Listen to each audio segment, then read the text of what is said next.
Ćao! A čije si ti sad?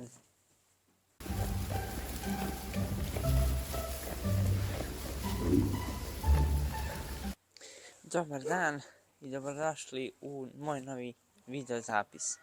Evo, kao što i po samom nastavu možete da zaključite, počela je sezona jagnjenja, doduše malo kasnije ove godine, nego inače obično završe da se jagnje tamo negdje oko decembra.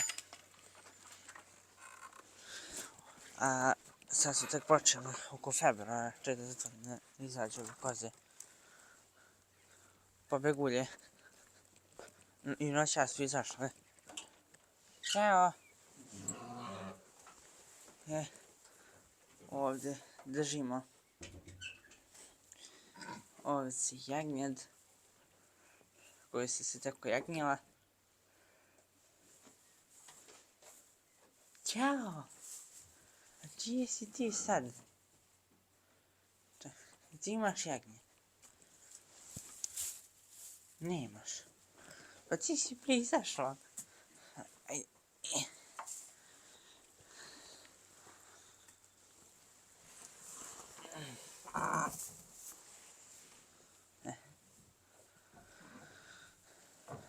Znači ovdje su nam jagnjad koje su se tek pojagnjela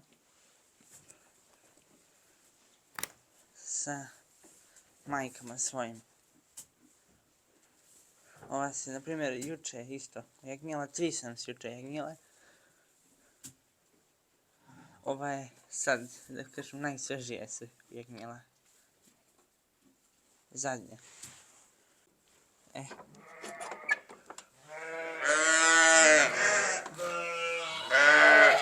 Znači, zato se i ovdje deru. Ovdje su nam jaslice, takozvane, za jagnjad. Ejde. Nemam drugačije kako da ih ubacim, ajde. Jer oni neće sada ući. Joj, čekajte.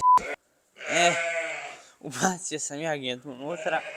Kao što sam krenula da kažem, ovdje su nam jaslice za jagnjad.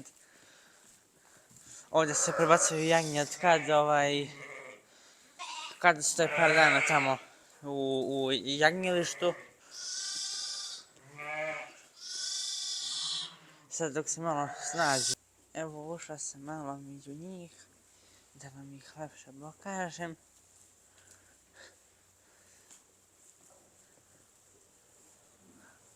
Ćao! Idi se plaši.